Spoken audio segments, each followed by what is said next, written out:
अस्सलाम वालेकुम नाज़रीन, आप देख रहे हैं नसीम ज़हरा एट 8। नाज़रीन, सबसे पहले हम बात करेंगे कतरी शहजादे का पाकिस्तान में नया शिकार।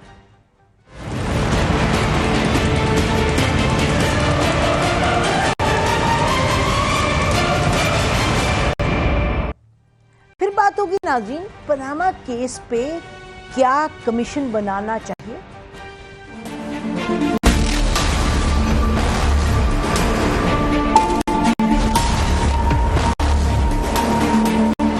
फिर नाज़रीन बात करेंगे पीटीआई के निशाने पर अब सीएम शहबाज शरीफ।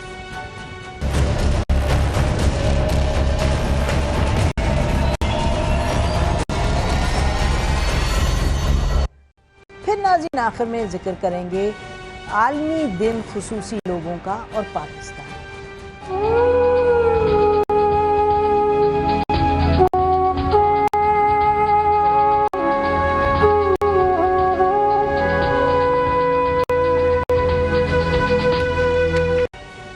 नाज़रीन शुरू करते हैं कतरी प्रिंस के हवाले से। आज कतरी प्रिंस हम्माद जासिम पहुंचे हैं पाकिस्तान, लाहौर पहुंचे हैं वो, और वो एक बड़ी लंबी चौड़ी डेलीगेशन के साथ आए हैं।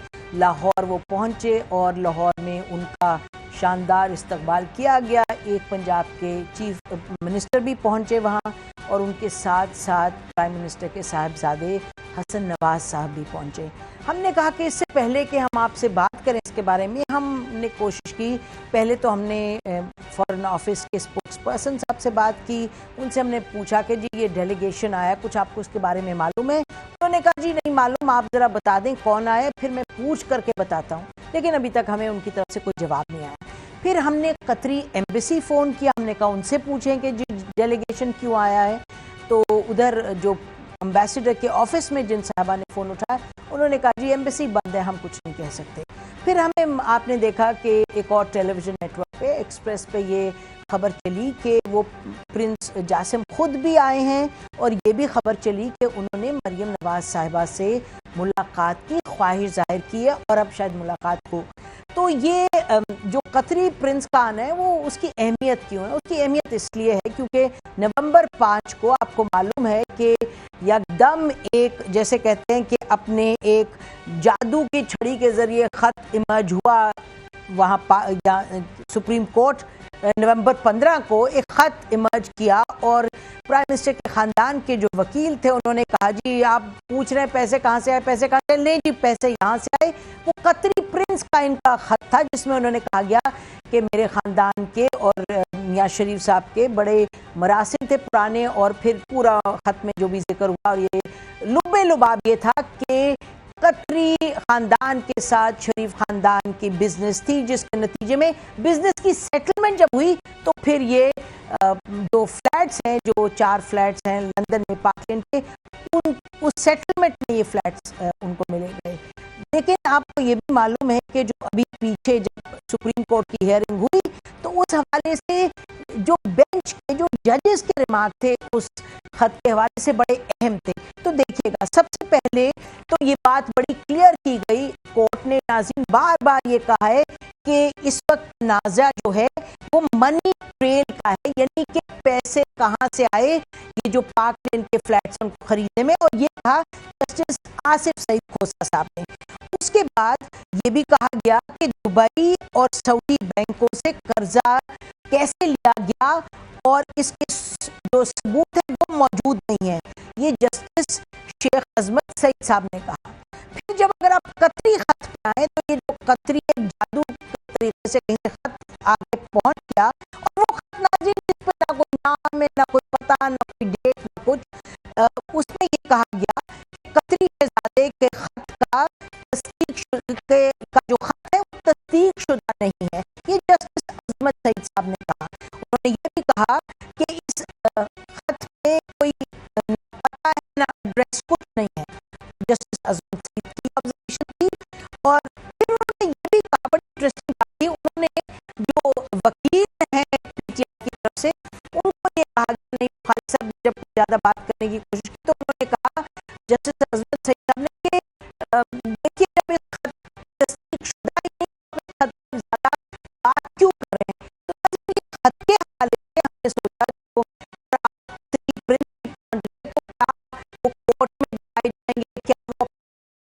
अपने आप को ऑफर करेंगे कि कोर्ट में जाएं। और ये भी याद रहे कि खबर भी एक चली थी कि कतरी प्रिंस ने कहा कि अगर मैं खुद भी आ जाऊंगा कोर्ट में और आके बात करूंगा। तो हमने सोचा कि हम बात करें जस्टिस वजूद्दीन अहमद साहब से, उनको हमने दावत दी प्रोग्राम में कि ज़रा हमें बताएं कि ये जो कानूनी तौर पे क्या किस्सा है, कि ये ख़त क्या जो ऑब्जर्वेशन हुई है कोर्ट की तरफ से कि इस ख़त में कुछ है नहीं तो आप इस पे दलाइल क्यों दे रहे हैं, इस पे बात क्यों करें, इसका मतलब कि ख़त की कहानी ख़त्म है जहाँ तक कोर्ट का ताल्लुक है। और अगर ये ताल्लुक है तो फिर ये जो कतरी शहजादे हैं ये क्यों बस सलाम दुआ करने आए हैं प्राइम मिनिस्टर साहब के ख़ानदान से, या कोई और वजह है? हमारे साथ जस्टिस वजूद्दीन अहमद साहब मौजूद हैं, सुप्रीम फॉर्मर जज हैं, आपको मालूम है बड़े इंडिपेंडेंट माइंडेड हैं, आपको मालूम है कि ये पीटीआई के साथ थे और आपको मालूम है कि अपने एक उसूल के बिना पे ये पीटीआई से अलग हो गए। लेकिन बात हम इनसे अब करेंगे पनामा केस के हवाले से। बहुत शुक्रिया वजूद्दीन साहब हमें ज्वाइन करने का। थैंक यू जी। जज साहब ये बताइएगा, ये जो कतरी खत है उसके हवाले से आप क्या कहेंगे, जो बेंच की ऑब्जर्वेशन आई थी पिछली हेयरिंग में? जैसे बात ये है कि ये जो हमारी फर्स्ट फैमिली है, मियाँ साहब की फैमिली है, उनकी तरफ से एक अटेम्प्ट है मनी ट्रेल की प्रोप्राइटी एस्टैब्लिश करने के सिलसिले में। लेकिन ये एक अनडॉक्यूमेंटेड खत है और बुनियादी तौर के ऊपर पैसा जब ट्रेवल करता है और ख़ास तौर पर एक मुल्क से दूसरे मुल्क में और दूसरे मुल्क से फिर तीसरे मुल्क में, तो वो मनी ट्रेल जो है वो बैंकों के ज़रिए से हुआ करती है और उसकी बुनियाद स्टेटमेंट्स ऑफ अकाउंट्स होते हैं, डॉक्यूमेंट्स होते हैं। कारोबार अगर होता है तो उसके भी कागजात होते हैं। तो ऐसी कोई चीज़ तो उसमें है नहीं। तो मैं ये समझता हूँ कि ये ख़त जो पेश किया गया है ये इश्यूज़ को कॉम्प्लिकेट करने के लिए किया गया है। अब ये मौसूफ जो यहाँ बुलाए गए हैं, गालिबन अदालत में ये कहा जाएगा कि जी वो जो ऑथर है ख़त का वो मौजूद है और वो उस डॉक्यूमेंट को प्रूव करने के लिए और शवाहिद भी साथ लेकर के आया है। तो मकसद ये होगा कि क्योंकि इस बुनियाद के ऊपर मामलात जो हैं वो शहादत की तरफ जा रहे हैं, एविडेंस रिकॉर्ड करने के लिए जा रहे हैं और सुप्रीम कोर्ट को ये भी जतलाया जाएगा कि जी इन प्रोसीडिंग्स के अंदर ये तमाम तवालत वाले मामलात तो हो नहीं सकते, तो लिहाजा कमीशन बना दी जाए। और फिर कमिश्नर का तो आपको पता है कि कमीशन अगर तो कोई किसी मामले में बनाई जाए तो वो उस मामले को दफन करने के मुताबिक होता है। तो मैं समझता हूँ कि ये कॉम्प्लिकेट करने की कोशिश। जी जज साहब ये फरमाइएगा, कमीशन पर भी हम आएंगे। ये बताइए जो अब पहुंचे हैं शहजादे साहब और ये कहा जा रहा है, हम मुख्तलिफ चैनल्स यही कह रहे हैं कि शहजादे साहब तशरीफ़ ले आए हैं, तो क्या ये अपने आप को अगर कोर्ट में ऑफ़र करें, पेश करें जिरा के लिए, तो फिर क्या इस ख़त की वक़्त बढ़ जाएगी? फिर क्या जो प्राइम मिनिस्टर की फैमिली की इस वक्त ये पोजीशन कोर्ट में दी गई है कि ये जो कतरी हैं उन्होंने ख़रीद के फ्लैट सेटलमेंट में दिया, तो विल दैट कैरी वेट?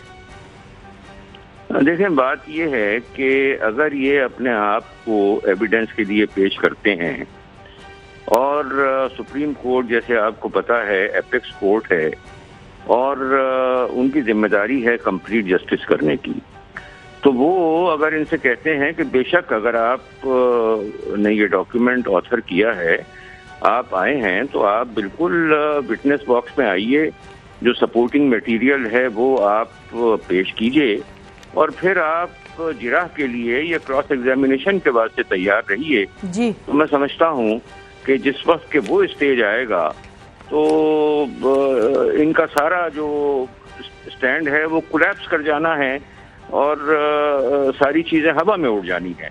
लेकिन ये वो करेंगे नहीं। ये कहेंगे कि साहब ये मामलात जो हैं ये कमीशन के हैं और ये एग्जामिनेशन अगर हो तो कमीशन में हो। जी जैसा माजिद के साथ अभी आपने फरमाया कि अगर ये अपने आप को कतरी जो हैं शहजादे कहें कि जी हम अपने लिए अपने को जिरा के लिए कोर्ट के सामने सबमिट करते हैं, आपने फरमाया कि अगर जिरा के लिए ये आ भी गए, आपने कहा इनका सब स्टैंड कोलैप्स कर जाएगा, आप ये क्यों कह रहे हैं? मैं इसलिए कह रहा हूं कि इस लेटर के अंदर कोई सब्सटेंस नहीं है, और ये लेटर जो है अगर तो इसकी बुनियाद डॉक्यूमेंट्स के ऊपर होती, अनअसेलेबल डॉक्यूमेंट्स की बुनियाद के ऊपर होती, तब तो ये खड़ा रह सकता था। लेकिन ये ज़बानी कलामी बुनियादों के ऊपर खड़ा नहीं रह सकता है। और फिर आपको पता है कि बुकला साहिबान जो हैं वो क्रॉस एग्जामिनेशन करने के माहिर होते हैं, ट्रूथ को एलिसिट करने के माहिर होते हैं, तो ये मामला वहीं कोलैप्स कर जाना है। लेकिन मैं ये समझता हूँ कि इनकी ख्वाहिश और कोशिश ये होगी कि ये अदालत के अंदर अगर पेश हों तो ये कहें कि जी कमीशन में मामला भेजा जाए, और खुद अदालत के अंदर ये अपने आप को क्रॉस एग्जामिनेशन के वास्ते गालिबन पेश नहीं करेंगे। अच्छा, ये एज ए ले पर्सन मैं आपसे अगर ये सवाल करूं जज साहब के कितना मुमकिन है कि आप बैक डेटेड डॉक्यूमेंट्स तैयार कर सकें कतर में भी, यहाँ में भी? जाहिर है ये बिल्कुल एक अजम्पशन है, ये एक हाइपोथेटिकल सवाल है, लेकिन क्या मुमकिनात में होता है ऐसे?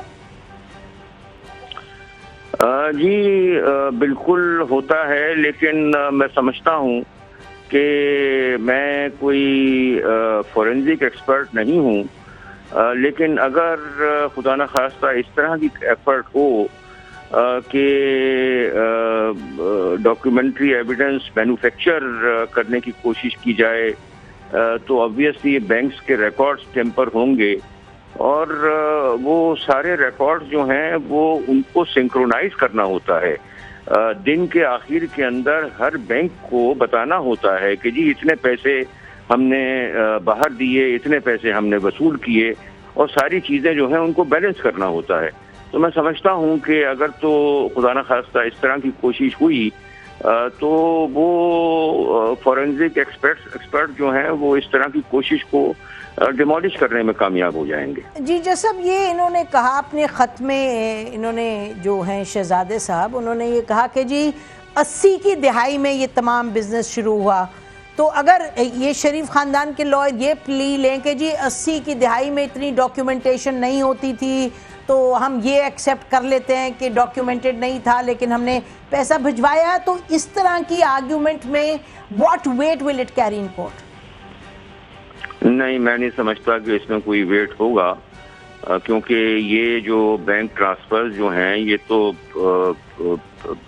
कई दहाइयों पुराने हैं, और ख़ास तौर पर अब ये जो मामला है ये कोई छोटा मोटा मामला नहीं है, ये 12 मिलियन दिरहम्स का मामला है। और फिर दूसरी बात जो है वो ये है कि जिस कारोबार में से ये पैसा निकाल करके भेजा गया तो उस कारोबार की अपनी नौइयत जो है वो दगरगूं थी।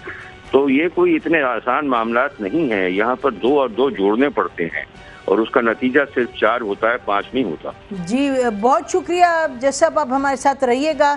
नाज़रीन, हम ब्रेक में आएंगे, फिर उसके बाद ब्रेक के बाद बात इस पे कि क्या कमीशन बनने की ज़रूरत है या ये कोर्ट खुद ही इस केस को निपटा सकता है। हम जस्टिस वजीउद्दीन साहब से ये बात करेंगे। उन्होंने कतरी शहजादे और कतरी ख़त के हवाले से तो आपने सुन लिया, उनका कहना है कि कुछ बात बनेगी नहीं अगर कतरी शहजादे अपने आप को पेश भी करें जिरा के लिए, और ये भी उन्होंने फरमा दिया कि उनका ख्याल ये है कि जिरा के लिए पेश नहीं करेंगे, क्योंकि वो उनका कहना है जस्टिस वजीउद्दीन साहब का कि दूध का दूध पानी का पानी हो जाएगा, कतरी ख़त में कोई जान नहीं है।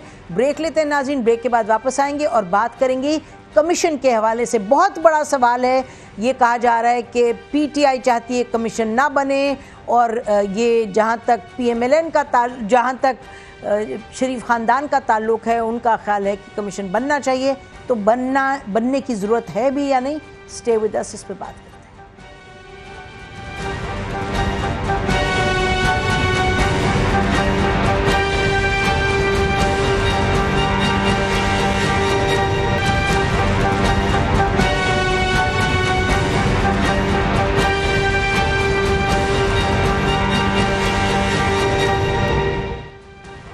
वेलकम बैक नाज़रीन। बात हम कर रहे हैं इस पे कि क्या पनामा केस में कमीशन बनने की जरूरत है या नहीं, और आईनी तौर पे क्या सूरत हाल है? और ये भी हमें मालूम है कि एक तरफ पीटीआई चाह रहे हैं कमीशन ना बने, दूसरी तरफ शरीफ खानदान चाह रहे हैं कि कमीशन बने।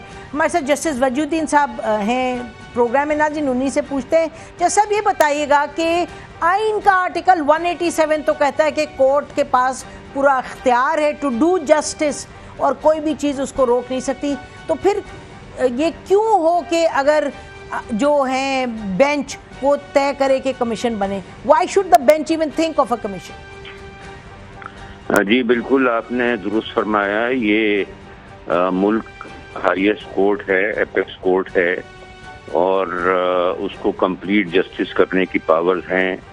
और सिर्फ जो वो आर्टिकल 184(3) में जो वो पावर्स एक्सरसाइज करते हैं, सिर्फ ये प्रोविजन उस पर अप्लाई नहीं करता, बल्कि सुप्रीम कोर्ट की जो टोटल ज्यूरिसडिक्शन है, जो कार्रवाई सुप्रीम कोर्ट आइन के मातहत कर सकती है या किसी भी कानून के मातहत कर सकती है, उस सब के ऊपर ये प्रोविजन अप्लाई करता है।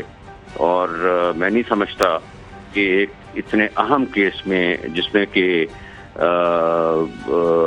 मुल्क का प्राइम मिनिस्टर वन वे और दी अदर कंसर्न हो, जिसमें कि फेडरल गवर्नमेंट वन वे और दी अदर कंसर्न हो, उसमें इस तरह की बातें की जाएं, ये तो बहुत बड़ी बात है।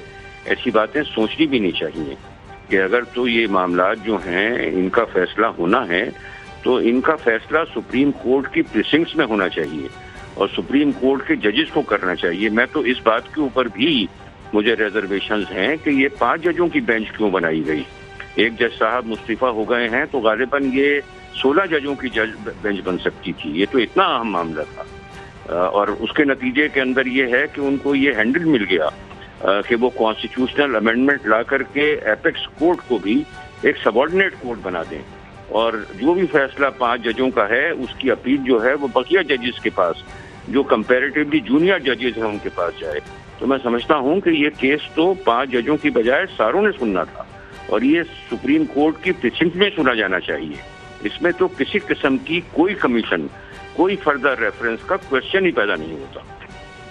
तो कमीशन बनाने का फिर पर इसरार क्यों हो एक पार्टी को? देखें, बात यह है नसीम जहरा साहिबा कि हर मुकदमे में एक फरीक का केस कमजोर होता है, एक फरीक का केस मजबूत होता है। जिस फरीक का केस कमजोर होता है वो तवालत चाहता है, वो मामलात को प्रोलॉन्ग करना चाहता है, लंबा करना चाहता है। तो ऑब्वियसली जो हमारे जो वजीर आजम साहब जो हैं या उनके जो साहबजादगान हैं, उनके मामलात जो हैं वो कानून के हिसाब से अगर तो माइन्यूटली देखे जाएं तो दे डोंट इंस्पायर कॉन्फिडेंस। और अगर तो ये सिचुएशन है तो फिर ये कहना गालिबन वजह होगा कि कंपैरेटिवली वीक केस है उनका। तो ये बताइएगा कि कोर्ट में ट्रायल, चाहे कोर्ट खुद ट्रायल करे चाहे कमीशन बनाए, तो जो शरीफ खानदान है उसको तो अपनी दिफा करने का मौका उतना ही मिलेगा जितना कमीशन में मिले या जितना कोर्ट में मिले?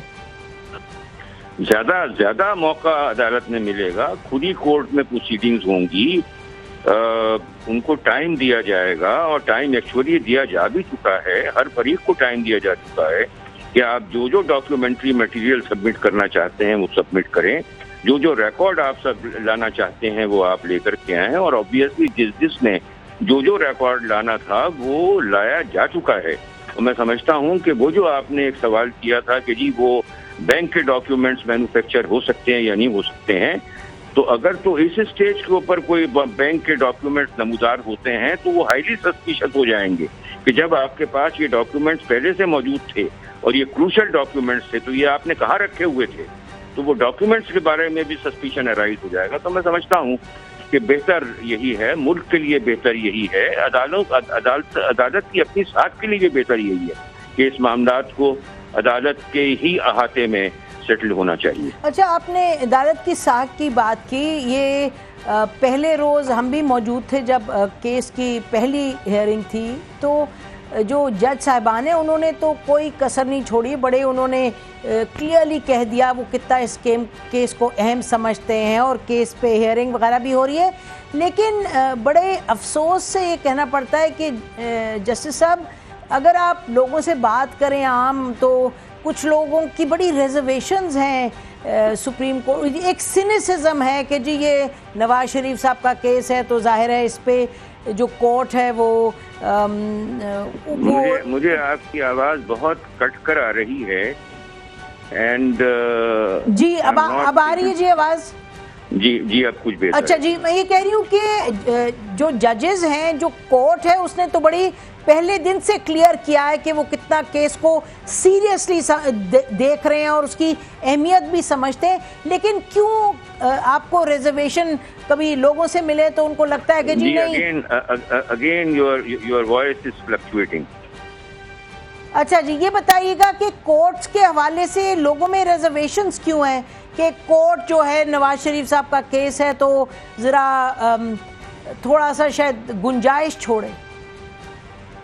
जी, रिजर्वेशंस होनी नहीं चाहिए, किसी भी अदालत के बारे में नहीं होनी चाहिए, एंड लीस्ट ऑफ ऑल जो मुल्क की सबसे बड़ी अदालत है उसके बारे में तो कोई सवाल ही पैदा नहीं होता रिजर्वेशन होने का। लेकिन अनफॉर्चुनेटली हमारी जो जुडिशल हिस्ट्री है उसमें ऐसे केस कोई कम नहीं है कि जिसमें के अदालतों ने नजरिया ज़रूरत तक इस्तेमाल किया है फैसला करने के लिए। हालांकि वो पुरानी बातें हो गई, लेकिन जब भी कोई बड़े मामला पैदा होते हैं, देखें एक बात हमेशा याद रखिए कि पाकिस्तान की जुडिशरी प्रोडक्ट है ब्रिटिश हुकूमत का, और वो जजेस जो अंग्रेजों के ज़माने के जजेस थे वो कितने ही अच्छे जजेस हों, लेकिन वो सरकार के खिलाफ फैसला नहीं किया करते थे।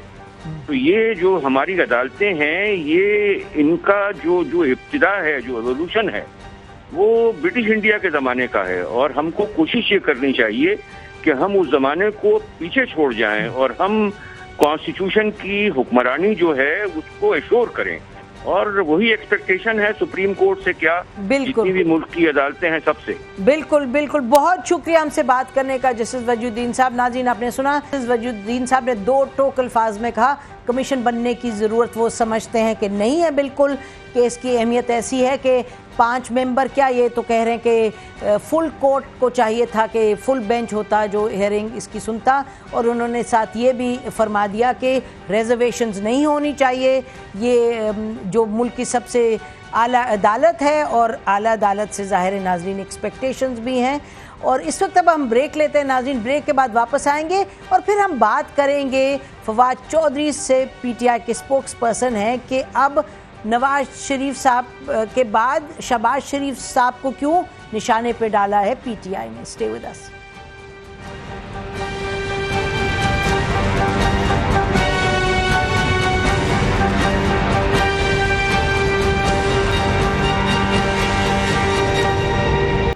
वेलकम बैक नाज़रीन, हमारे साथ इस वक्त हैं पीटीआई के स्पोक्स पर्सन फवाद चौधरी साहब, लॉयर भी हैं, एंकर पर्सन भी है। Welcome to the programme Fawad. अच्छा फवाद, शुरू करते हैं इससे। एक तो आप लोगों ने शहबाज शरीफ साहब पर अब लीगल गोला दागने की बात की है, उसकी वजह क्या है?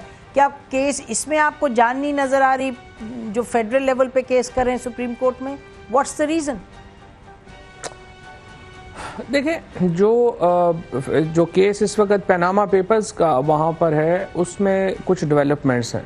डेवलपमेंट्स ये हैं कि जो पहला हिस्सा था प्रॉपर्टीज़ का, वो हिस्सा ये था कि प्राइम मिनिस्टर साहब के हिस्से में ये लगाया गया था, या उनके जो बर्डन ऑफ प्रूफ था या जो उनकी जिम्मेदारी थी, वो ये था कि वो साबित करते कि जो बिलियंस ऑफ रुपीज़ की प्रॉपर्टीज़ जो हैं मार्बल आर्च में, एवनफील्ड हाउस में जो हैं, वो लेजिटिमेट ज़राए से ख़रीदी गई हैं। अब तक की जो कार्रवाई सामने आई है उसमें प्राइम मिनिस्टर साहब का जो बुनियादी वर्जन था कि गल्फ स्टील मिल बेची गई $9 मिलियन की, और वो फिर हमने इन्वेस्टमेंट की, वो साबित हो गया है कि वो 26 मिलियन दरहम के लॉस में थी, लिहाजा वो 9 मिलियन की बिक नहीं सकती थी, लिहाजा वो हिस्सा ख़त्म हो गया है। शहबाज शरीफ साहब दूसरा हिस्सा जो है अब जो दूसरा हिस्सा है वो ये है कि सुप्रीम कोर्ट में ये कहा जा रहा है कि जो पैसा प्राइम मिनिस्टर साहब ने उन प्रॉपर्टीज़ के लिए इस्तेमाल किया वो बुनियादी तौर के ऊपर मनी लॉन्ड्रिंग का पैसा था। अब मनी लॉन्ड्रिंग के जो एविडेंसेस हैं वो 3-4 जो बुनियादी एविडेंसेस हैं उनमें एक अल तौफीक का फैसला है। अल तौफीक का जो फैसला है वो हुदैबिया के ऊपर है। हुदैबिया जो मिल है वो आपको जैसे पता है कि उसके डायरेक्टर्स जो हैं उनमें मियाँ शरीफ साहब थे, मियाँ अब्बास शरीफ साहब थे और चीफ मिनिस्टर साहब शहबाज शरीफ साहब थे। अब जो मामला चल रहा है वो ये है कि जी हुदैबिया ने वो जो पैसे लिए उस वक़्त जो अल तौफीक से वो इन प्रॉपर्टीज़ को रहन रखवा के लिए गए थे और वो प्रॉपर्टीज़ में अब जो 2 नई एविडेंसेस आई हैं वो एक तो चार्ज ऑर्डर है जो इन प्रॉपर्टीज़ के ऊपर आया और फिर वो चार्ज उठा और ये पैसे जो हैं वो पे हुए, यानी कोर्ट ऑर्डर जो था वो इम्प्लीमेंट हुआ 99 में। अब जो हुदैबिया के खिलाफ जो ऑर्डर है उसमें चूंकि प्राइम चीफ मिनिस्टर शहबाज शरीफ साहब का आता है तो जहांगीर तरीन साहब का जो सेक्रेटरी जनरल हैं तहरीक इंसाफ के, उन्होंने आज ये कहा है कि वो चीफ मिनिस्टर शहबाज शरीफ साहब के खिलाफ उस बुनियाद पे अदालत में जाने का इरादा रखते हैं। अच्छा, तो ये अब आपने दूसरा फ्रंट खोला है, जरा वापस आते हैं पहले फ्रंट पे। जो पहला फ्रंट आपने लीगल खोला हुआ है उसमें अब आप लोगों का ये देखिएगा कि आपके जो लीडर हैं इमरान खान साहब, उन्होंने क्या इस केस के बारे में? सारा केस है वो हो गया खत्म। अच्छा, अब कह रहे हैं, अब देखिए ये रीसेंट उनकी स्टेटमेंट है, लेटेस्ट, कि सारा केस हो गया अब खत्म। लेकिन ये देखिए कुछ ही दिन पहले उन्होंने क्या कहा था केस के बारे में।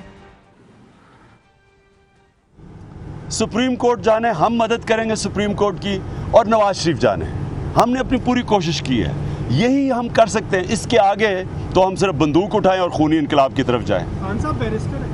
अच्छा, ये बताएं कि इतने दिनों में क्या तब्दीली आई कि कहाँ वो जो कह तो रहे थे कि क्या हम करें, खूनी इनकलाब लाएं, वो एक सेंस ऑफ हेल्पलेसनेस लग रही थी कि भाई हमने कर लिया जो करना था, और अब वो कह रहे हैं जी केस खत्म हो गया। तो क्या इमरान खान साहब को इतने दिनों में यकदम ये पता चला कि केस खत्म ही हो गया? अभी तो हेयरिंग है, अभी तो सबूत आने हैं। What is this conclusion about?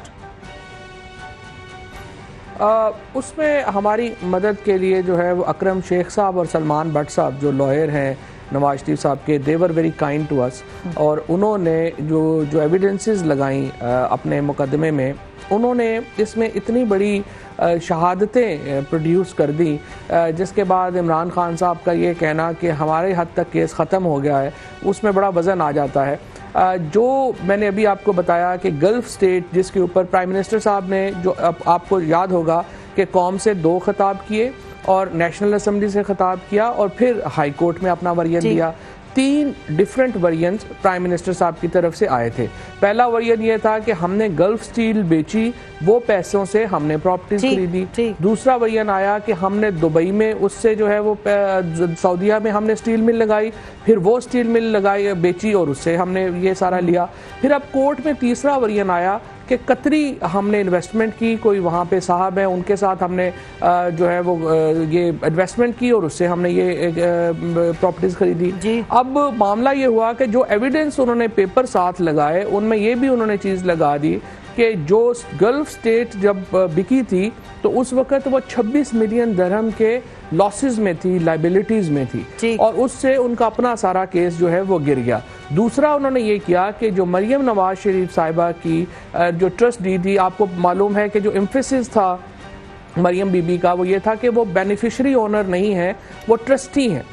तो ये तो आप ये देखिए फवाद, ये तो आप तजादात की बात कर रहे हैं, लेकिन अभी तो दलाइल देने हैं अकरम शेख साहब ने, यानी आप उनको सेकंड गेस कर रहे हैं। आपका ख्याल है कि उनके केस जो है इतना नाक़िस है। चलिए वो तो बहरहाल के देखेंगे कोर्ट आगे क्या करते हैं। ज़रा मैं आना चाहती हूँ जो आपके पार्टी में जो KPK में गवर्नमेंट के एलाए हैं जमात इस्लामी, आप लोग चाह रहे हैं कमीशन न बने, और उन्होंने तो बिल्कुल इस्तदा कर दी कोर्ट में उनके लॉयर ने कि जी कमीशन बनाएं।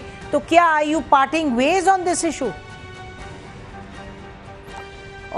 देखिए, जमात इस्लामी का और हमारा जो अलाइंस है वो KP की हद तक है, और जमात इस्लामी ने उसके अलावा कभी कोई कसर नहीं छोड़ी कि जहाँ पे PTI को नुकसान ना पहुँचाया हो। ख़ुद अपने मेरे इलेक्शन में जमात इस्लामी ने बड़ी खुल के PMLN का साथ दिया। इसी तरह सिंध में अभी जो कन्वर्जन लॉ के ऊपर जमात इस्लामी का मौक़िफ़ बिल्कुल मुख्तलिफ है। हम सिंध असम्बली को कांग्रेचुलेट करते हैं कि इतना अच्छा उन्होंने कन्वर्जन का बिल पेश किया। तो हमारा जमात इस्लामी से कोई ये नहीं है कि कोई एक कह लें कि हमारा कोई उनसे बहुत कोई पक्का नेशनल सतह के ऊपर कोई अलाइंस है। उनके साथ जो हमारा अलाइंस है वो KP की गवर्नमेंट की हद तक है और वो KP की गवर्नमेंट को उनकी ज़रूरत है, उनको KP की गवर्नमेंट की ज़रूरत है। तो एक पॉलिटिकल अलाइंस है जो कि चल रहा है, लेकिन स्ट्रैटेजी के ऊपर, हिकमत अमली के ऊपर और बड़ी पॉलिटिकल फिलॉसफी के ऊपर हमारा और जमात इस्लामी का इख्तिलाफ है और वो इस केस में भी जाहिर होता है। अच्छा, ये बताइएगा, ये भी सुना गया है कि आपके लीडर्स ये कह रहे हैं कि पनामा लीक्स के केस के फैसले से पहले मोबिलाइज करना है अवाम को, तो क्या फिर से कोई धरने शरने की तरफ चल पड़े हैं आप? अवाम को मोबिलाइज करने का क्या मोबिलाइजेशन जो है वो तो ऑलमोस्ट हर जो पोजीशन पार्टी होगी उसका काम है कि वो मोबिलाइजेशन करे। अभी आप देख रही हैं कि पीपल्स पार्टी का यौम तसीस चल रहा है, 3 दिनों से वो कोशिश कर रहे हैं अपनी पार्टी को मोबिलाइज करने की। तहरीक इंसाफ नहीं, क्या नौयत होगी फवाद, क्या नौयत होगी मोबिलाइजेशन की? क्योंकि आपकी पार्टी का ट्रैक रिकॉर्ड तो मोबिलाइजेशन का ये ना कि सड़क पे निकल आए, धरने शरने, तो क्या है इस पे कोई सोच विचार की है या बस अभी बात ही हो रही है? देखें, अभी जो है ये तो कोई तहरीक की ऐलान का तो कोई अभी तक नहीं आया, ना ही ऐसी कोई बात है। और वैसे PTI का हर पार्टी की मोबिलाइजेशन उसकी कह लें कि कैपेसिटी के मुताबिक होती है। इमरान खान की चूँकि कैपेसिटी बहुत ज़्यादा है, जब भी वो कॉल करते हैं लाखों लोग बाहर निकलते हैं, लिहाजा आपको लगता है कि कोई आसमान गिर पड़ा है। तो जाहिर है कि जब भी PTI फैसला करेगी मोबिलाइजेशन का तो फिर दरो दीवार तो हिलेंगे और यही होता है। चलिए, आप कह रहे हैं तो दरो दीवार हिल ही जाएंगे आपके कहने पे, लेकिन ये बताएं कि जो आप ये कह रहे हैं कि देखिए ना, ये तो बड़ा क्लियर कट है कि अवाम को मोबिलाइज करना है फैसले से पहले, तो क्या ये कोशिश है कि फैसले को इन्फ्लुएंस किया जाए?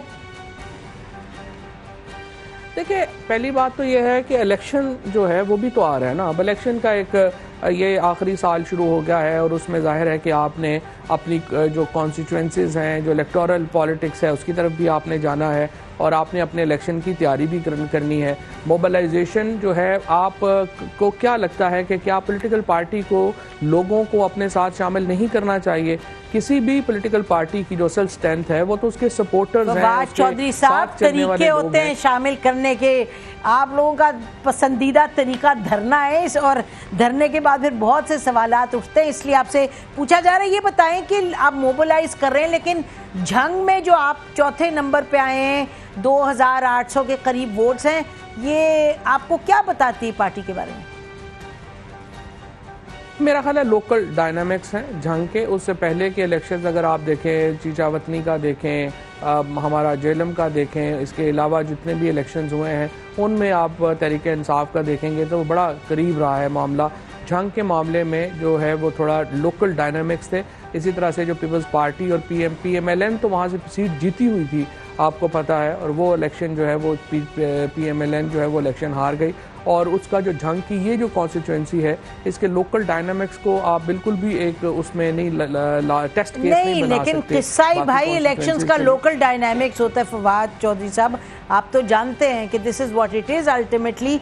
लेकिन मुझे ये बताइएगा कि एक जो इशू आपकी पार्टी ने उठाया और नईमुल हक साहब ने 2 हफ्ते पहले कहा, और उन्होंने स्टेटमेंट भी दी, हम चला भी सकते हैं आपके लिए अगर प्रोड्यूसर साहब के पास हो, जहां उन्होंने कहा कि जी हम कोर्ट में जा रहे हैं, हम अगले हफ्ते कोर्ट में जा रहे हैं, डॉन लीक्स के हवाले से हमारे पास एविडेंस है और हम PM हाउस के स्टाफ को भी बुलाएंगे। ये बहुत लंबी बात की। अब उसको 2 हफ्ते गुजर गए हैं और कमेटी भी है और कमेटी की हियरिंग्स भी हुई हैं, तो क्या अब आपने उस किस्से को छोड़ दिया है?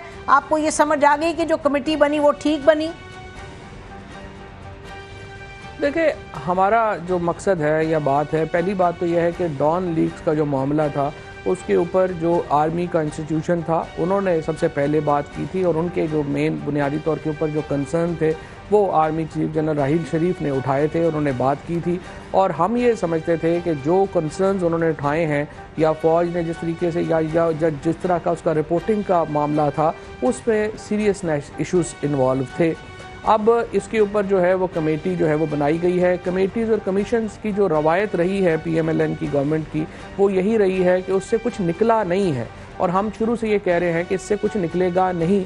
जहाँ तक पर्सनली कोर्ट जाने का मामला है, उसके ऊपर अभी तक कोई पार्टी का डिसीजन इसके ऊपर मौजूद नहीं है। नहीं फवाद चौधरी साहब, दिस इज नॉट फैक्चुअली, आप जो फरमा रहे हैं वो सही नहीं है, क्योंकि ऑन द रिकॉर्ड नईमुल हक साहब ने इमरान खान साहब की प्रेजेंस में कहा था हम अगले हफ्ते जा रहे हैं सुप्रीम कोर्ट में। शायद पार्टी ने फैसला बदल दिया हो, लेकिन ज़रूर फैसला तो ज़रूर किया था।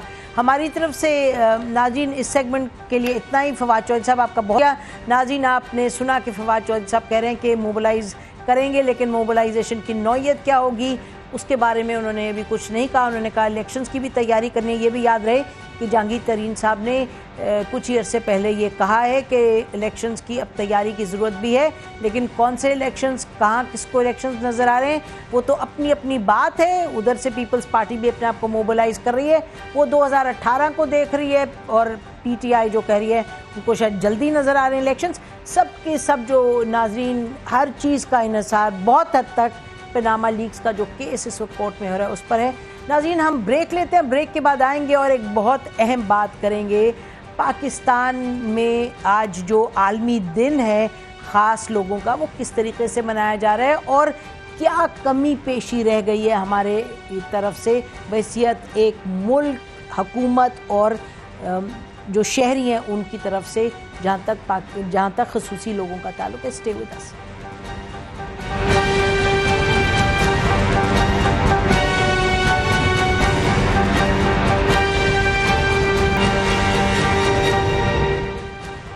वेलकम बैक नाज़रीन, वर्ल्ड हेल्थ ऑर्गेनाइजेशन के मुताबिक पाकिस्तान में 8% जो लोग हैं वो खसूसी लोग हैं, उनकी ख़ास ज़रूरियात हैं, कुदरती तौर पे या हादसाती तौर पे उनके मसले मसाइल ऐसे हैं जहाँ के हुकूमत को और रियासत को और माशरे में हम सबको उनके लिए ख़ास एफ़र्ट करने की ज़रूरत है।